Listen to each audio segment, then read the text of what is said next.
আল্লাহ কয় আমার কথা হলো কেউ থাকবে না, কেউ থাকবে না। আজরাইল রে তুই কেন দাঁড়ায় আসস?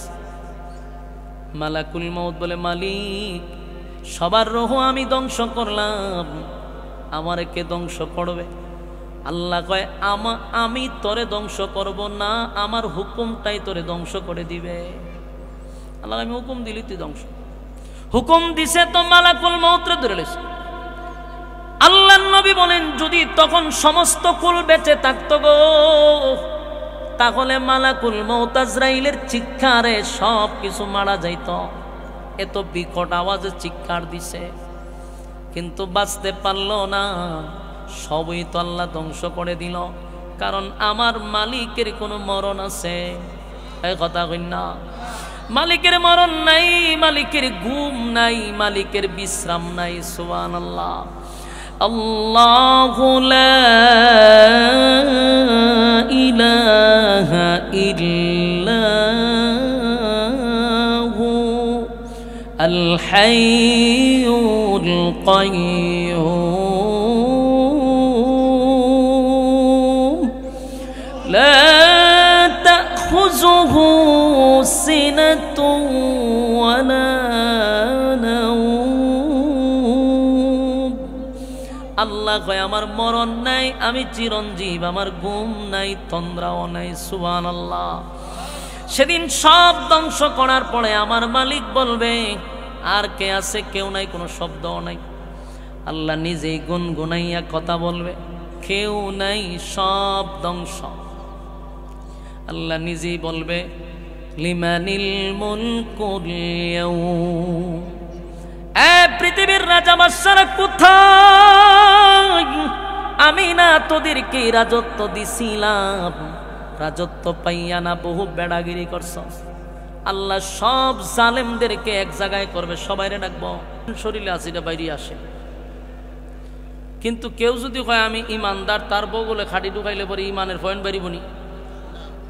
তাহলে এই সুযোগটাই আমরা বাচ্চা নিছি। যখন ইমান মাফার মিশিং নাই, তখন আমাদের সমাজের সুদকুরেরাও হয় আমি ইমানদার, ঘুষকুরেরাও হয় ইমানদার, বেনামাজিও হয় ইমানদার, বেফর্দাওয়ালায়ও হয় ইমানদার, টেন্ডারবাজি যে করে সেও হয় ইমানদার। সব সেক্টরের মানুষ দাবি করে বসে রয়েছে ইমানদার। কারণ সেও জানে যে আমি ইমানদার করলে আমার কেউ মাইপা দেখতে পারতো না। এই জন্য দেখবেন এক ওয়াক্ত নমাজ নাই বেচারা, কিন্তু হে আরো উল্টা হুমকি দেয় যে আমি নমাজ না বললে কি হয়েছে, আমার ইমান কিন্তু শক্ত আছে। এই কথা কেন বলে? কারণ হে জানে যে আমার বগুলের নিচে খাড়ি ঢুকাইতো না। খাড়ি ঢুকাই এখন আমার ইমান মাফার মিশিংও নাই, মাপতেও পারবো না। তো সা বাবা যে আমি করে গেলাম। আপনার এলাকার আরো বাচ্চা কাচ্চা আছেন, একটু নিয়ান না ভাই। এটা তো বাচ্চা কাচ্চার লেগে আজকে আয়োজন। ওয়াজ যারা শুনবে আড্ডা মারতেছে, আর ফুলাফান যেটি ওয়াজ শুনতো না, এরা আমার সামনে দিয়েছেন বসাইয়া।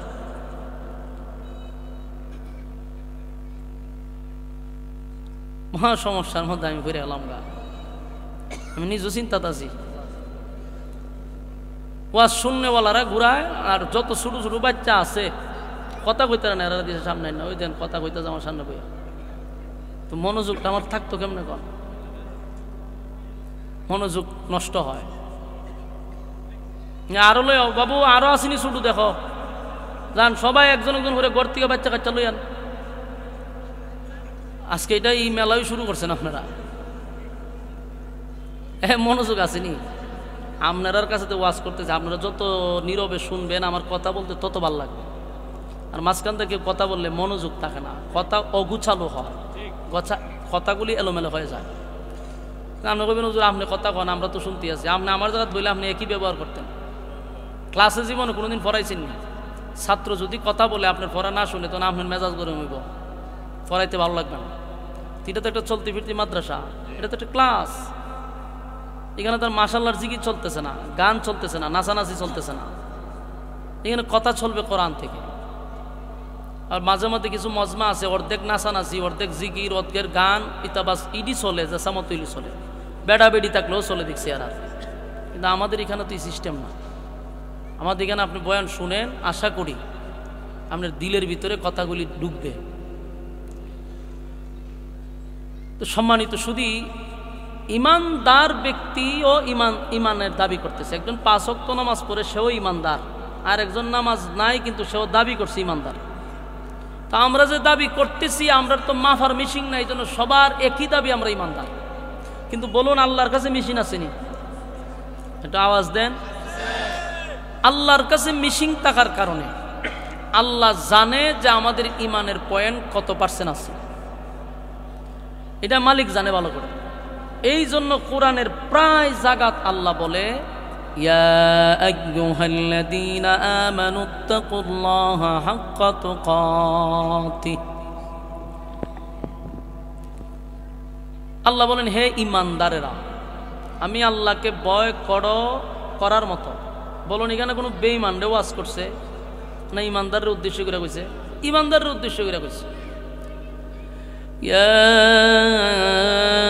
আইয়ুহাল্লাযীনা আমানু কু আনফুসাকুম ওয়া আহলিকুম নারা। আল্লাহ বলেন হে ইমানদারেরা, জাহান্নামের আগুন থেকে নিজেকে বাঁচাও এবং তোমার পরিবারও বাঁচাও। এখানেও কিন্তু বেঈমানরে ওয়াজ করছে না, ইমানদারের ওয়াজ করছে।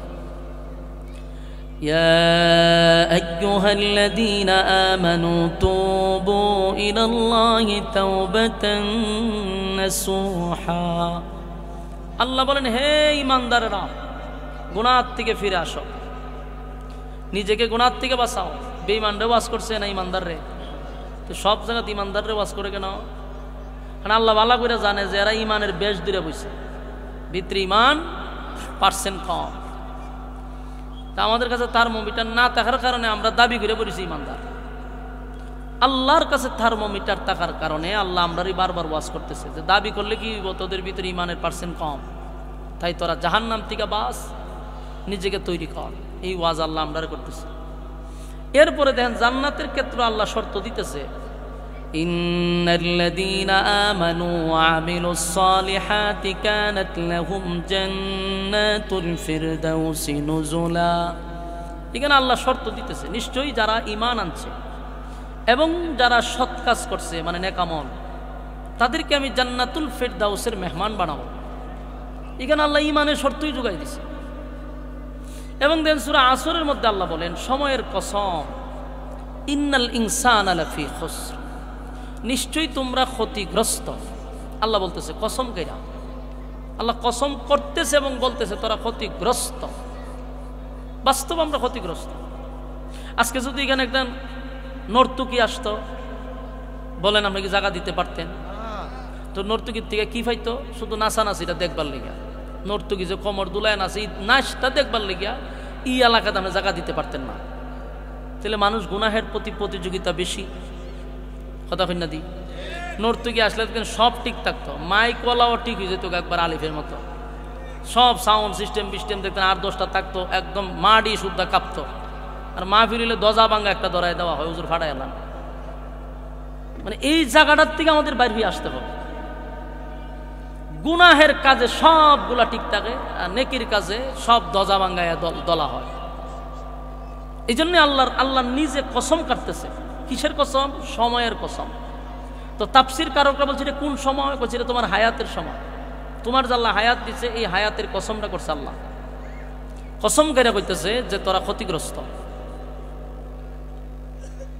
এই মাইক পেন আপনি নি সাউন্ডে টু ডান, শ্বাস টানতেছে, আওয়াজ যাইতেছে না, আমি নিজে আওয়াজ পাইতেছি না। স্টেজে কোনো আওয়াজ নাই। আপনারা কিরকম আওয়াজ পাইতেছেন? স্টেজে কোনো আওয়াজ নাই। এরা যে কাজ করতেছে আজকে মানে বলার সর্বদিক দিয়ে ঝামেলা দেয় না। মাইকের সুবিধা আছে না, ডিসিপ্লিন আছে, কোনো একটা ম্যানেজমেন্টের কোনো সুযোগ নাই। স্টেজে আমি আওয়াজ না পেলে আমি কথা কম করব। তো সম্মানিত শুধু কথাগুলি আপনারা ফাঁকে ফাঁকে কয়েকজন যারা মনোযোগ দিয়ে বসেন, আপনারা কথাগুলি একটু ব্রেনে ঢোকান। আল্লাহ রাব্বুল আলামিন আমাদেরকে একেবারে কসম করে কইতেছে যে তোরা ক্ষতিগ্রস্ত। চিন্তা করেন, আল্লাহ কসম করে কয় আমরা ক্ষতিগ্রস্ত। এখন আমরা যাবো কই? পাছার সুযোগ আসেনি। আমরা আল্লাহ ধমক দিয়া বলতেছে কসম তোরা ক্ষতিগ্রস্ত। এই জায়গার থেকে আমাদের বাঁচার উপায়টা কি? তবে বাঁচার উপায়ও আল্লাহ রাখছে। আমরা একবারে সাইজ করে লেবার লেগে আল্লাহ বলে নাই, আমরা ভয় দেখাইছে তোরা ক্ষতিগ্রস্ত। তবে যদি বাঁচতে চাস 4 কোয়ালিটি। বলুন বাঁচতে চাইলে কয় কোয়ালিটি? হ্যাঁ, যদি বাঁচতে চান। যেখানে আল্লাহ ঘোষণা করে বলছে তোরা ক্ষতিগ্রস্ত, কিন্তু আল্লাহর মায়া এবং দয়াটা খুব বেশি।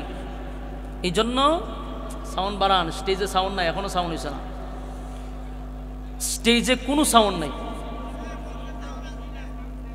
বক্সে কোনো সাউন্ড পাইতেছেন আপনারা? বক্স বন্ধ, মনিটর বন্ধ করে রাখছে উনি, তো অনর্থক আনছে না এগুলা। আমি আমার স্টেজে আওয়াজ থাকতো, ফ্যান্ডেলে আওয়াজ থাকতো, বাহিরে আওয়াজ সুন্দর, ভিতরে সুন্দর করে। আল্লাহ বলেন ওয়াল আসর, সময়ের কসম, ইন্নাল ইনসানা লাফি খুসর, আল্লাহ বলেন নিশ্চয়ই তোমরা ক্ষতিগ্রস্ত। তাহলে বাসার কোয়ালিটি কি? চারটা। ওই চারটার মধ্যে এক নাম্বার কিন্তু আবার ইমান। বাজে ইগানো আবার আল্লাহ ইমানের কথাই বলছে, ইল্লাল্লাযীনা আমানু, এক নাম্বার হলো ইমান, দুই নাম্বার হলো আমিলুস সালিহাত, এখানে দুই নাম্বারের নেক আমল। বাঁচতে হলে এক নাম্বার হলো ইমান, দুই নাম্বার হলো নেক আমল।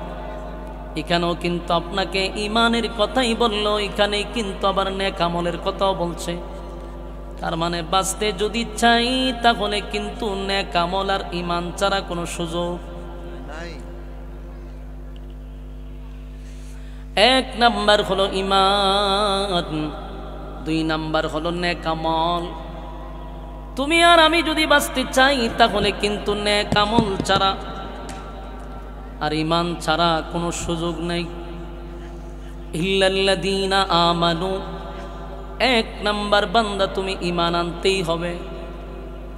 ইমানের তো আজ কেন মালিক আমাদেরকে করল? তার মানে ক্যান্সার হইলেও আনসার আছে, কিন্তু ইমান গেলে কোনো আনসার নেই। কারণ সবচেয়ে বড় দৌলত হলো আমাদের জন্য নিয়ামত হলো ইমান। ইমানের ব্যাপারে রব্বে কারীম বারবার বান্দাদেরকে গুরুত্ব দিছে, ইমান আনো, ইমান ছাড়া যাবে না। কারণ যারা পরিমাণ ইমান লইয়া যদি কেউ কবরে যায় তারও আশা আছে জান্নাতের ভিতরে ঢোকার। যদি ইমানই না থাকে জান্নাতের ঘ্রাণও আমরা কোনোদিন পাব না। এই জন্য আল্লাহ রাব্বুল আলামিন ইমানের বিষয়টা বড় গুরুত্ব দিছে। আর আমাদের আলেম উলামারাও ইমানের ওয়াজি করে। নবী রাসূলগণ বারবার ইমানের প্রতি আমাদেরকে গুরুত্ব দিছে। কারণ ইমানই হলো আমাদের একমাত্র সম্বল, যার দ্বারায় কোনোদিন আমরা জান্নাতের একটা আশ্রয় পাব, জান্নাতের ঘ্রাণ পাব। যদি ইমানই না থাকে তাহলে আর কোনোদিন জান্নাতের ঘ্রাণও পাব না। তাহলে ইমান যায় কেমনে আমরা অনেকের ধারণাও নাই। সকালবেলা ঘর থেকে ইমান লইয়া বাহির হইল, বিকালে ঘরে অনেক মানুষ বেঈমান হইয়া ফিরে, কয়েকটা কথার মধ্যে ইমান নষ্ট করে। ছোট ছোট বিষয় যেগুলো আমরা গুরুত্বই দিই না, অথচ ইমান চলে যেতেছে। যেগুলারে আমরা কোনো গুনাহ মনে করি না, যে কথাগুলি আমরা অহরহর বলে থাকি। যেমন কারো ছেলে যদি বিদেশ থাকে, গর্ব কইরা কয় আমার ছেলেটা যদি বিদেশ না থাকতো তাহলে আমি না খাই আমার মরতাম। এরকম কথা অনেকেই বলে। আমার ছেলেটা বিদেশ থাকার কারণে খায়া বাচ্চা আছি। অথচ রিজিকের মালিক কে? আল্লাহ। রিজিকের মালিক আল্লাহ, আপনি আল্লাহ। কিন্তু আমরা মনে করি আমাদের রিজিকের মাধ্যম হইল সন্তান। ডাইরেক্ট সন্তানরে রিজিকের মেন মালিক বানায় পয়সা থাকে। অনেক সময় এক ব্যক্তি ফার্মেসিতে, আমিও গেছি, আরো 2-3 জন দাঁড়ানো, আমার সামনে কইতেছে কালকে যদি আপনি ওষুধ না দিতেন বুকের ব্যথা মরি গেলাম বলি। বোঝা যাবো ওষুধ এর বাঁচাইছে। শুকরিয়া আদায় করার দরকার ছিল যে আলহামদুলিল্লাহ আপনার ওষুধ খাওয়ার কারণে আল্লাহ আমার বাঁচাইছে। আল্লাহ শব্দটা আনতে রাজি না। এই ছোট ছোট কথার মাধ্যমে আমাদের ইমানের অনেক দুর্বলতা প্রকাশ পায়। সাবধান। সবচেয়ে বড় নিয়ামত কিন্তু আমাদের মধ্যে হলো ইমান, এটা ছাড়া যাবে না। আর আল্লাহ বলেন ইমানের বিনিময়ে আমি তোদেরকে জান্নাত দিব। আল্লাহ রাগান্বিত হইয়া বলে ওয়াল আস, সময়ের কসম, আমি সময়ের কসম করে বললাম বান্দা তোরা ক্ষতিগ্রস্ত। কিন্তু মায়া দয়া মালিকের বেশি হওয়ার কারণে, মায়া দয়া বেশি থাকার কারণে আল্লাহ আমাদেরকে বাঁচার সুযোগ করে দিছে 4টা। এক নাম্বার যদি ঈমান আনো, দুই নাম্বার যদি নেক আমল করো। অথচ নেক আমলের প্রতিযোগিতা আমাদের করার দরকার ছিল, কিন্তু আমরা গুনাহের প্রতিযোগিতাটা বেশি করি, নেকির প্রতিযোগিতা করি না। ওই যে আমি একটু আগে বললাম, যদিও রাগ করে বলে থাকি যে এখানে নর্তকী আসলে মানুষ আসতো, তার কারণটা কি? কারণ মানুষ গুনাহের প্রতিযোগিতা করে। মানুষ গুনাহের প্রতিযোগিতার কারণে এখানে মহিলা আসলে মানুষ বেশি হইতো। কোরআন হাদিসের কথা শোনার জন্য মানুষ কম হওয়ার এক নাম্বার কারণ হলো তার নেকির প্রতিযোগিতা নাই, নেকির প্রতিযোগিতা কম। গুনাহ যেখানে বেশি সেখানে মানুষ দৌড়ায় বেশি। আল্লাহ রাব্বুল আলামিন বলেন, বান্দারে আমি তোদেরকে অপশন দিলাম চারটা, যদি বাঁচতে চাস তাহলে চারটা কোয়ালিটি ছাড়া কোনোভাবেই বাঁচার কোনো সুযোগ নাই। এক নাম্বার ঈমান, দুই নাম্বার নেক আমল। এই যে আপনারা বসছেন কথাগুলি শুনতেছেন, যদি আমল করেন এটাই নেক আমলের জায়গা। এখানে বৈশা রইছেন, যতগুলা কথা শুনতেছেন এবং আয়াতে কারিমা শুনতেছেন, প্রতিটা অক্ষরে অক্ষরে 10টা করে নেকি আপনাদের আমলনামায় আল্লাহ ঢুকায়া দিবে। তাহলে আমাদের নেকির আগ্রহ বাড়ার দরকার, নেকির প্রতিযোগিতা করা দরকার, গুনাহের প্রতিযোগিতার থেকে আমাদের সরে দাঁড়ানো দরকার। আমার যুবক ভাইয়ারা, কারণ দুনিয়া ক্ষণস্থায়ী। ক্ষণস্থায়ী দুনিয়ায় কেন পাঠাইলো? কারণ চিরস্থায়ী জান্নাত দেওয়ার জন্যই আল্লাহ এখানে পাঠাইছে। আর না হয় আদম এবং হাওয়াদের দুইজনকে, আমাদের আম্মা এবং আব্বাকে আল্লাহ জান্নাতেই রাখত, আমরা সেখানে জন্মগ্রহণ করলে জান্নাতেই আমরা বসবাস করতাম। এই নোংরা পরিবেশে দুনিয়া নামক জায়গাত কেন পাঠাইল? আল্লাহ কয় আমার উদ্দেশ্য হলো চিরস্থায়ী জান্নাত দিব, কিন্তু আমি একটা পরীক্ষা নেওয়ার জন্য ক্ষণস্থায়ী দুনিয়ায় পাঠাইছি। এই ক্ষণস্থায়ী দুনিয়ায় যারা পরীক্ষায় ভালো রেজাল্ট করবে, আমি আল্লাহ তাদেরকে চিরস্থায়ী জান্নাত দিব। লাডা যদি সবাইরই জান্নাত দেয় তাহলে এটা ইনসাফ হয় না।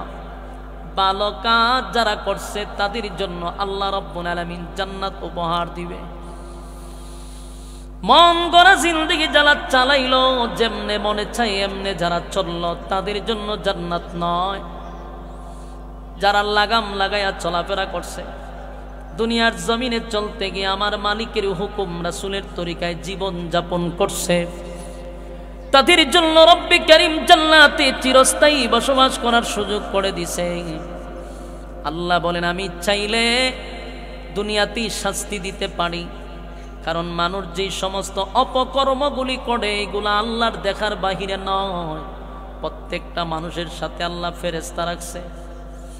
দুনিয়ার মানুষের ব্রেন দিয়া, দুনিয়ার মানুষের মেধা দিয়া যদি প্রযুক্তি তৈরি করে, আমি যে কথা বলি আমার বাচন ভঙ্গি কথা সব রেকর্ড হয়, কথা হয় না? রেকর্ড হয় না? এই কথাগুলি রেকর্ড হয়। পরবর্তীতে যদি আমি অস্বীকার করি না এই কথাগুলি আমি বলি নাই, আমি ধরা পড়ব। কারণ প্রযুক্তির মাধ্যমে এই কথাগুলি রেকর্ড হচ্ছে। তো আল্লাহর দেওয়া মেধা পাইয়া যদি মানুষ প্রযুক্তি দিয়া আপনি আমার বাচন ভঙ্গি কথা রেকর্ড করতে পারে রে, আমার মালিকের কাছে কি সেই প্রযুক্তি নাই? কথা হয় না? আল্লাহ বলেন 24 ঘন্টার জন্য কিরামান কাতিবিন, দুইজন ফেরেশতা তোর কাঁধে রাখছি। রাতের আলোতে, রাতের অন্ধকারে, দিনের আলোতে আমি তোর সব রেকর্ড করে রাখি। বাঁচার সুযোগ নাই। সেদিন যদি আল্লাহর সামনে দাঁড়ায়া বলেন, মালিক এমন কাজ তো আমি করি নাই গো, এমন অপরাধটা তো আমি করি নাই, আল্লাহ ডিসপ্লেতে বড় স্ক্রিনে দেখাইব, দেখ সব রেকর্ড আছে। রাতের অন্ধকারে কোন জায়গায় কোন অপকর্ম করছ সেটাও আমার কাছে ভিডিও আছে। দিনের আলোতে কোন আকাম করছ সেটাও আমার কাছে ডকুমেন্টস আছে। বলুন বন্দা কি সেদিন বাঁচার সুযোগ আছে? আল্লাহ বলেন, দুনিয়াতেই মানুষ তুমি তোমার প্রযুক্তি দিয়ে আমি বুঝাই দিলাম যে দুনিয়াতেই তোমার কথা রেকর্ড হয় ভিডিও সহকারে।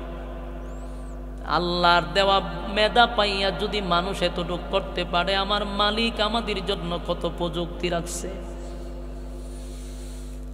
যুবক ভাইরা, আল্লাহ রাব্বুল আলামিন বলেন, তাই আমি তোমাদেরকে বারবার বলি বান্দারে, আমি কিন্তু বিচারক হব, রেজাল্ট কিন্তু আমি দেখব।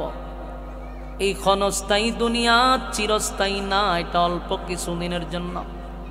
দেখেন, একটা মানুষ যদি নাস্তিক হয়, যে কোনো ধর্মের হোক, একটা বিষয়ে গিয়ে একমত হয়, এটা হলো মরতে হবে।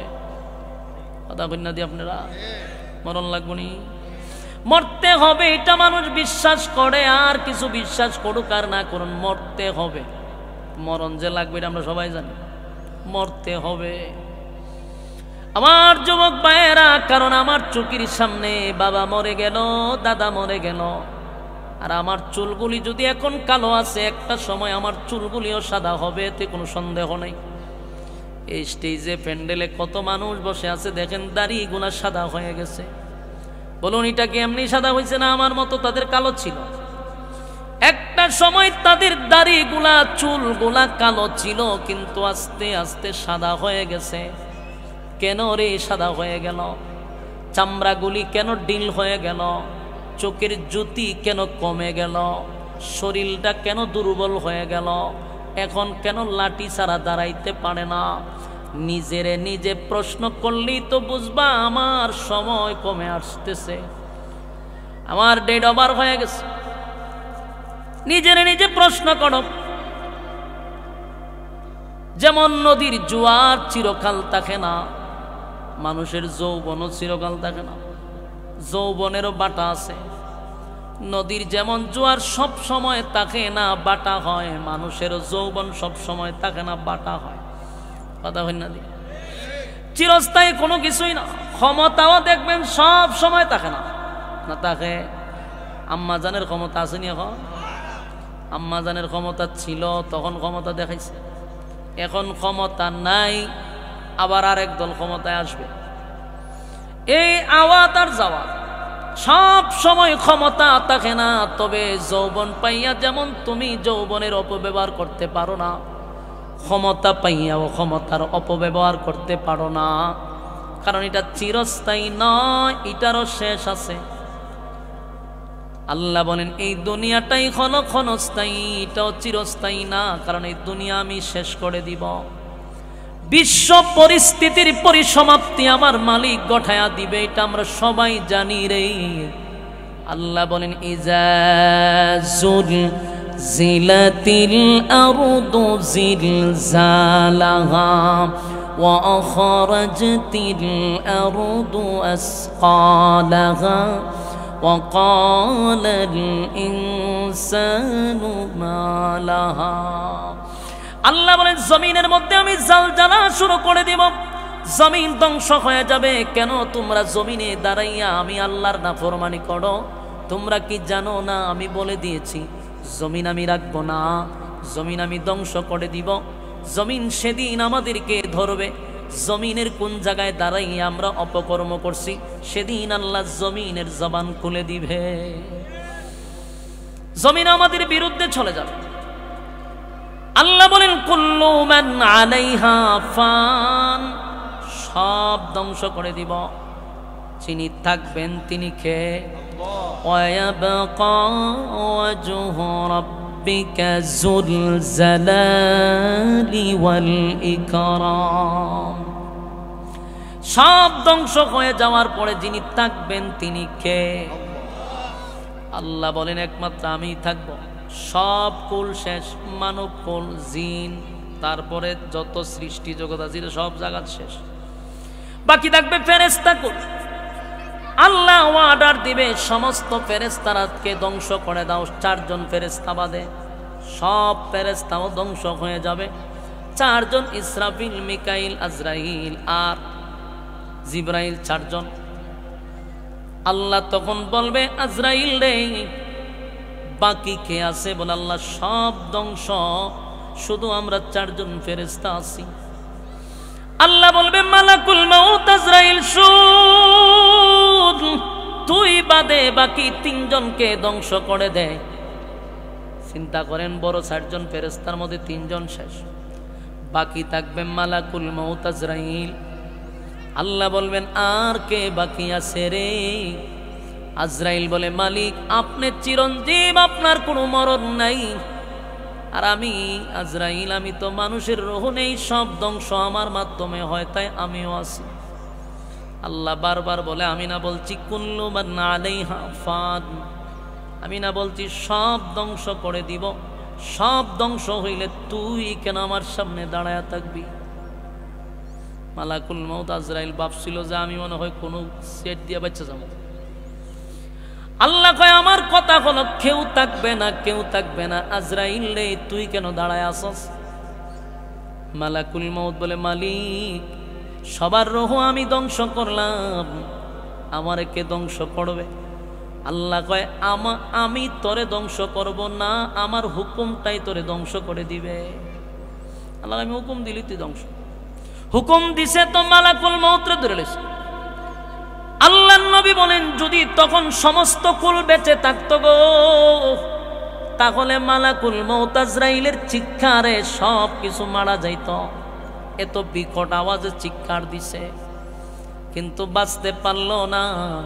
সবই তো আল্লাহ ধ্বংস করে দিল। কারণ আমার মালিকের কোনো মরণ আছে? এই কথা কই না, মালিকের মরণ নাই, মালিকের ঘুম নাই, মালিকের বিশ্রাম নাই। সুবহানাল্লাহ। আল্লাহু লা ইলাহা ইল্লাহু আল হাইয়ুল কাইয়্যুম লা তাখুযুহু সিনাতুন ওয়ালা নাওম। আল্লাহ কয়, আমার মরণ নাই, আমি চিরঞ্জীব, আমার ঘুম নাই, তন্দ্রাও নাই। সুবহানাল্লাহ। সেদিন সব ধ্বংস করার পরে আমার মালিক বলবে, আর কে আছে? কেউ নাই, কোনো শব্দও নাই। আল্লাহ নিজেই গুনগুনাইয়া কথা বলবে, কেউ নাই, সব ধ্বংস। আল্লাহ নিজেই বলবে, লিমানিল মুলকুল ইয়াউম। পৃথিবীর রাজা বাদশারা কোথায়? আমি না তোদেরকে রাজত্ব দিছিলাম, রাজত্ব পাইয়া না বহু বেড়াগিরি করছ। আল্লাহ সব জালেমদেরকে এক জায়গায় করবে, সবাইরে ডাকবো। যত জালেম আছে সব জালেমরে ডাকবে, ফেরাউন থেকে শুরু কইরা। ফেরাউন্নারাও ডাকবে, নমরুদরে ডাকবে, সাজ্জাদরে ডাকবে, আবু জাহিল্লা সহ এই প্রজন্মে যারা জন্ম নিছেন বুশ সহ যত জালেম আছে রে, সব জালেম রে আল্লাহ ডাকবো। ওই জালেমদের মধ্যে আমাদের আম্মাজানরাও ডাকবো। আম্মাজান কিতা মক্কার ইমাম সাহেব আছে, তাহলে কিতা ডাকবো নি? জালেমদের অন্তর্ভুক্ত। কথা কয় না দি? ঠিক কইব কেমন? সব একশোতায় বাধা। আল্লাহ রাব্বুল আলামিন বলেন, জালেম রে যদি ডাকি তাহলে আমাদের আম্মাজানও কিন্তু জালেমদের মধ্যে অন্যতম একজন জালেম, যদিও সুডো জালেম। আবার আরেকজন আছে আম্মাজানের জামাই। আমরা ডাহি দাদা, কিন্তু সম্পর্ক হয়েছে জামাই বউ। এখন আমরা কেমনে দাদার থেকে এখন আব্বাটা হন তো জানা বেটা হিন্দু, ঠিক নেই তো দাদারও আল্লাহ ডাকবো, রে দাদা আসত নেই বলে আসি। সব জালেম রে আল্লাহ এক জায়গা করবো, ওই জুতা আধা ঘন্টা ফিটাইব, মুদ্দার কপালও বেশি বাইরিব জুতা দিয়ে। কারণ প্রত্যেকটা জালেমের পতন আছে না নাই? আল্লাহ জালেমদেরকে নিয়ে কসম করছে, একটা না 60টা কসম। কয়টা কসম? জালেমদেরকে নিয়ে কসম করছে। ওয়াসসামাই যাতিল বুরুজ, আল্লাহ বলেন নক্ষত্রের কসম। ওয়াল ইয়াউমিল মাউউদ, কিয়ামত দিবসের কসম। ওয়াল ইয়াউমিল মাউউদ, এরপরে কয় ওয়া শাহিদিন ওয়া মাশহুদ। প্রথম দুই আয়াতে দুইটা কসম, পরের এক আয়াতে দুই কসম। ওয়া শাহিদিন ওয়া মাশহুদ, আল্লাহ বলেন যেই দিনটা ঘুরে ঘুরে তোমাদের সামনে আসে, ইয়াউমুল জুমআ, ইয়াউমুল আরাফা, এই দুইটা দিনের কসম। চার কসম কিনা আল্লাহ বলেন কুতিলা আসহাবুল উখদুদ, গর্ত খননকারী মানে জালেম। জালেমদের প্রতি আমি আল্লাহর অভিশাপ। কাদের প্রতি অভিশাপ? জালেমদের প্রতি আল্লাহর অভিশাপ। যারা মানুষের উপর জুলুম করেন সোজা হয়ে যান। বারবার বলছি, আল্লাহ কিন্তু ছাড় দেয় না, ছাড় দেয় কিন্তু ছাইরা দেয় না। বাড়িতে গিয়া কইবেন নিটি জি আমি আম্মাজানের এলাকাতে আয়া পড়ছি। এ যুবক ভাইরা, আপনারা ঠিক কইল ঠিক, না কইল ঠিক, কথা বুঝছেন নি? আপনারা এখন না কইল ঠিক, কারণ নুন খাইছেন গুণ তো খাইতেইব আপনারা, আর এই জন্য সব করে বসে রয়েছে নাই, খাইতে দেখেন আপনারা। আমরা খায়ও নাই, গুণও গায়ও নাই, যা সত্য তা প্রকাশ করছি। জালেমদের ব্যাপার আল্লাহ নিজে আপোষ করছেন। আল্লাহ বলছে এদের প্রতি আমার অভিশাপ, জালেমদের প্রতি অভিশাপ, আল্লাহ দিছে অভিশাপ। তা আপনি যদি এর প্রতি সাফাই গান, তা আপনি এদের সাথে আপনিও অভিশাপ প্রাপ্ত। আপনার উপর ঠাড়া পড়ব, আপনার উপর গজব পড়ব। জালেমদেরকে যারা প্রশ্রয় দেয়, আশ্রয় দেয়, এরাও জালেমদের সাথেই আল্লাহর সামনে দাঁড়াবে। আল্লাহ বলেন, চার কসম করছি জালেমদের ব্যাপারে, জালেমরা শুন, তোদের উপরে আমি আল্লাহর অভিশাপ, তোদের উপরে আমি আল্লাহর অভিশাপ। এই জন্য আপনাদের হাতে পায়ে ধরে বলি, মানুষের উপরে জুলুম করা যাবে না। দিছে আল্লাহ ক্ষমতা আপনারে, মনে করেন আপনি একটা চেয়ারও বইছেন, চেয়ারম্যান হয়ে গেছেন না, এই জন্য কি আপনি মানুষের উপরে জুলুম করবেন? কথা কন্যা দি কই আইছে, মমি সিং আইছে ওয়াজ করতাম লক্ষণ দিরকম আহরা, এটা আমি বাসি মমি সিং হুজুর আমার শিখাইতেছে কয়টা আহরা। কথা কি বুঝতেছে? আওয়াজ পাইনি, এটা তো সুন্দর, প্যান্ডেল আওয়াজ আছে, এটাই সুন্দর লাগতেছে, তেরার আওয়াজ না। বলুন জালেমদের প্রতি অভিশাপ কার? তা আপনি কি জালেমের পক্ষে নিতে পারবেন? পক্ষে নিলে আপনার তো জালেমের কাছাকাছিও। এই জন্য আল্লাহ নিজে বলে, চার কসম কেড়ে বলছি, জালেমদের সাপোর্ট করা যাবে না। জালেমদের উপর আমি আল্লাহর অভিশাপ। হাসরের মাঠে আমি তাদেরকে দাঁড় করাবো যাদেরকে ক্ষমতা দিছিলাম। একটা চেয়ারের মালিক হইছ, তুমি তো শুকরিয়া আদায় করা দরকার ছিল, আল্লাহ আমারে সম্মান দিয়া বসাইছে, এটা মালিকের কাছে শুকরিয়া আদায় করা দরকার। আমি চেয়ারম্যান হই, এমপি হই, মন্ত্রী হই, আমার আল্লাহ সম্মান দিছে রে, আমার আল্লাহ ইজ্জত দিছে, শুকরিয়া আদায় করা দরকার। গভীর রজনীতে তাহাজ্জুদে বৈশা মানুষের আড়ালে কান্নার দরকার ছিল।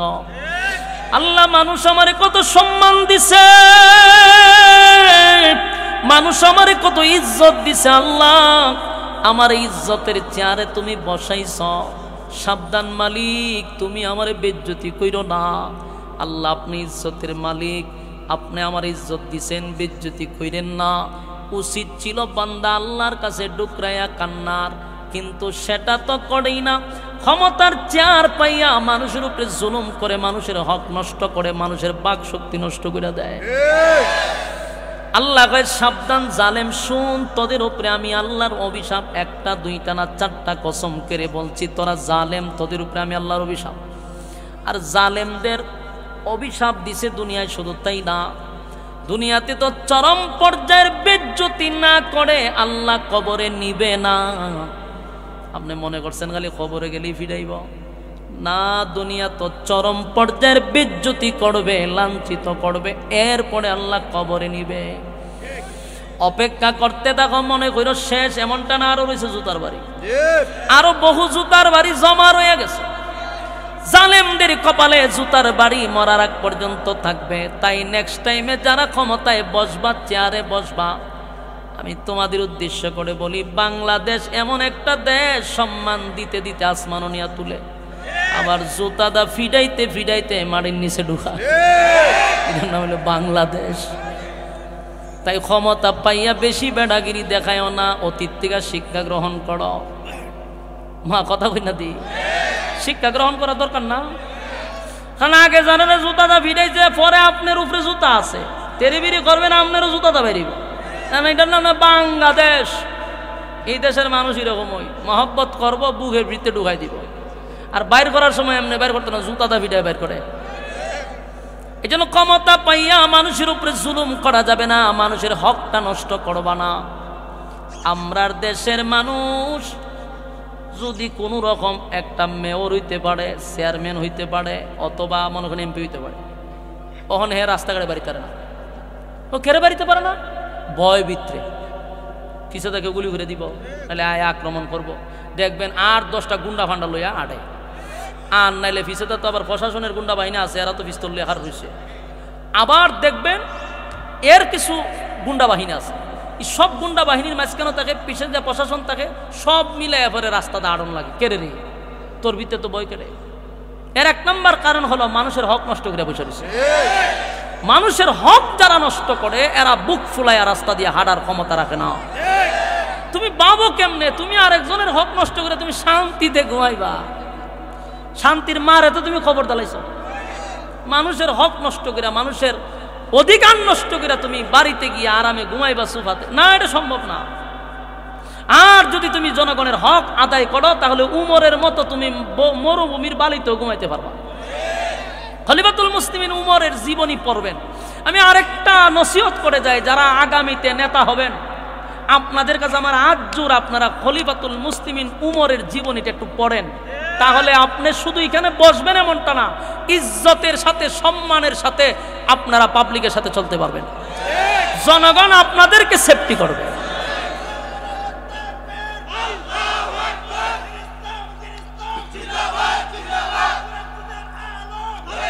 সম্মানিত সুখ লইয়া গেছিল, অনাইছে না, আশ্চর্য না? একটা দেশের বাদশা না তো, 50টা দেশ আঙ্গুলের ইশারায় চলে। এত পাওয়ারফুল একজন নেতা হয়ে উঠ লইয়া গেছিল মরুভূমিতে, অনা আসে নাই।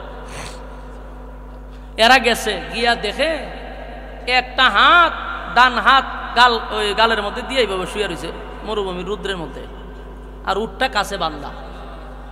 এরা দীক্ষা কয় যে উমর, আমাদের দেশের বাদশার কয়েক হাজার খালি গেটের বাহিরই থাকে, কয়েক হাজার বাহিনী থাকে ঘরের ভিতরে, এর বড় কোনান্দাগুলি উড়ে মেরে লায়।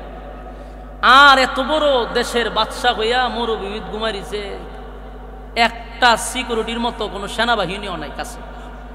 তখন ওই রোম দেশের বাদশারা বলল, অবশ্যই তুমি জনগণের হক আদায় করছো, যার জন্য তোমার কোনো শত্রু। এরকম পরিবেশ তো আমরা চোখে দেখি নাই ভাই। এই দেশটা তো দুর্নীতির মধ্যে বড় হইছে।